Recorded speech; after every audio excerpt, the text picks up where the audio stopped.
There is part of this is I was going to, under the microscope, because I'm going to be showing a lot of. There was a clip. There was a clip also of Muhammad Hijab, but I won't be going through that today. But what I'll do is I'll cover that next week.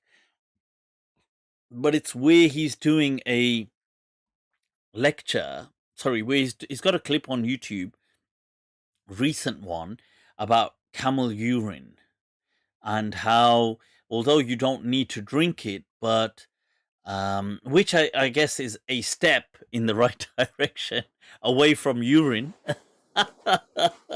Any step away from urine is usually a good step.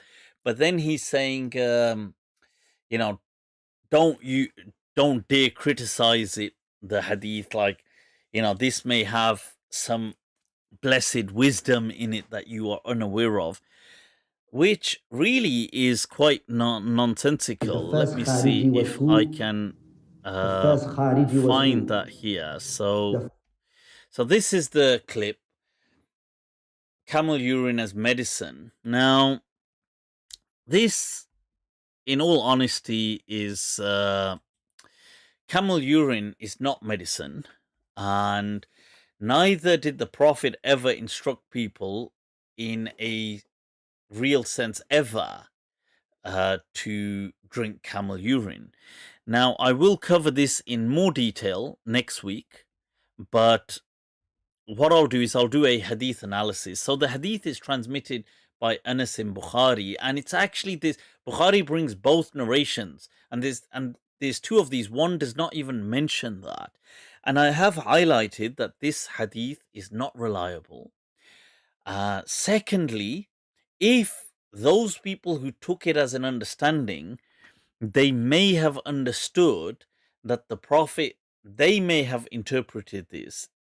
If, first of all, the chain is problematic, and I'll highlight that next week, and how this is actually muddarab, because even the other one that Bukhari brings from the same narrator does not even mention this part. It mentions milk, but doesn't mention that.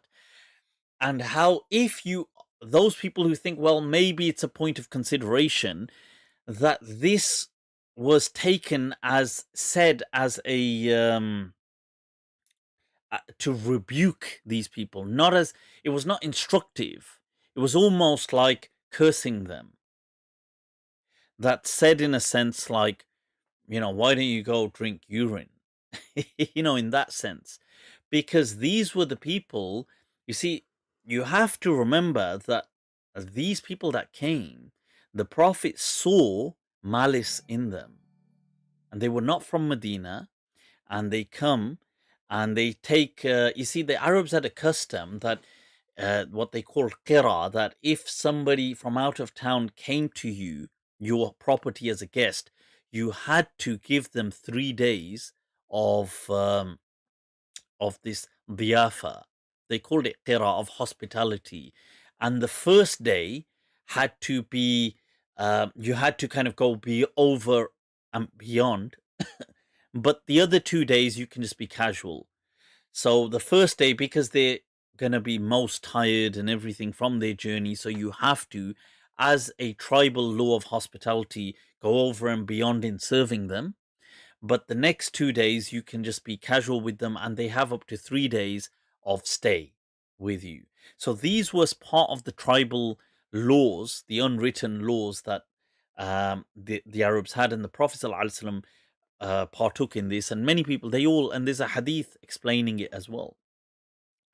So they take up accommodation, hospitality with this old couple, and the Prophet saw, and they came to the Prophet as well, kind of, moaning and complaining, and the Prophet saw that this was a rowdy bunch, and he saw malice with them. So some people may have transmitted this, if as interpreted this as the Prophet rebuking them. But this hadith is not really, this part is not reliable anyway. But still, if you were to take it, maybe in this sense that the Prophet was kind of like not cursing them, but kind of rebuking them, because what they go on to do is horrid beyond measure. That old couple, what they do is not only do they slaughter their livestock, they then cut off the hands and feet of this old couple, torture them, and blind them with heated rods. That's what they do. I mean, to an old couple that served them hospitality. And this is why they are then caught and they are served the same punishment under tribal law. So this and these are the people that they attribute this hadith to, that the Prophet said to them, why don't you drink camel's urine? This is not a medicine. That's absurd. But I will go through the chain in next week's session, inshallah. But it was interesting to see that, okay, well, what Muhammad Hijab has done is he's moved a step away by trying to say, well, okay, you don't need to do this, but this was a one-off medication. But you see, this is the problem where Muhammad Hijab is kind of stuck. Because Muhammad Hijab can't really at this stage turn his back on the Salafis. Because, you see, I don't think he feels confident enough to do it. Because if he turned his back on the Salafis, who would his audience be? You have to remember this. Who would he be preaching to? And the Salafis are a huge audience. They are a lucrative audience. They are and he comes from that background anyway. So, but since he's started to become a bit more academic or a bit more, let's say, he's started to learn more and then adopt philosophy. Now, the Salafi hate philosophy, so he's kind of found himself in a weird kind of pickle by trying to say, well, quote a lot of philosophy, and the Salafiyah are people who hate that. The other thing is he's tried to quote a lot of, like appear very intellectual by quoting science and things like this. Now, the problem with this is, you see, when you quote scientific stuff to prove absurdities, it will more often than not come back and sting you and bite you in the rear end. So even on this, he quotes something very, in a fleeting manner, saying that, did you know camel urine contains this particular ingredient which is used in certain medications? You see, now the problem here is when you do stuff like that, what's going to happen is this, because I know for a fact that, look, Muhammad Hijab is not going to have a plethora of research in the medical world, and that's not, he's not, there's no way, I mean, he's, let alone expertise, he's not involved with the medical world, and he's not involved in medical research, and he's not going to be from that field. So he's saying something of that field that he's just come across. And because what the Saudis have done is, because these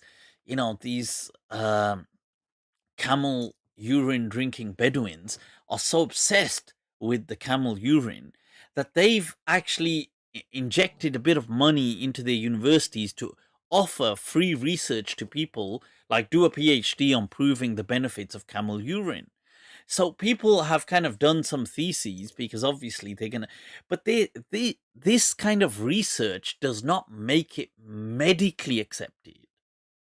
So is it in a renowned medical journal, or is it just a PhD or a master's thesis that somebody in the University of King Saud has done in Riyadh or something, or Malik ibn Abdul Aziz or whatever it is, in these universities in Saudi Arabia? That doesn't mean anything, you see. So what these people are doing is quoting something medical. Now, all it's going to take is some person who does know, they are clued up with WebMD and other kind of medical journals, and that's their forte, that they are going to bring this up, smash it to smithereens, and thereby destroy the perception of the Prophet that you're presenting. See, and that's the problem. And this has happened on so many occasions. You know, this has happened with this is what Muhammad Hijab or Aira used to do this. You know, now I think Hamza Tortis has stopped doing this, but he used to do this a lot. Quote, like this is the medical thing for it. But unless you are actively studying medical research, it's really difficult going out on a limb and trying to prove a controversial point through it, because what's going to happen is somebody's just going to come back and smash you with it. And that's what happened with many of his things. People came back saying, "Oh, well, you actually cocked up here, and you cocked up there quoting this, and you cocked up here quoting this embryological fact, and you messed up here quoting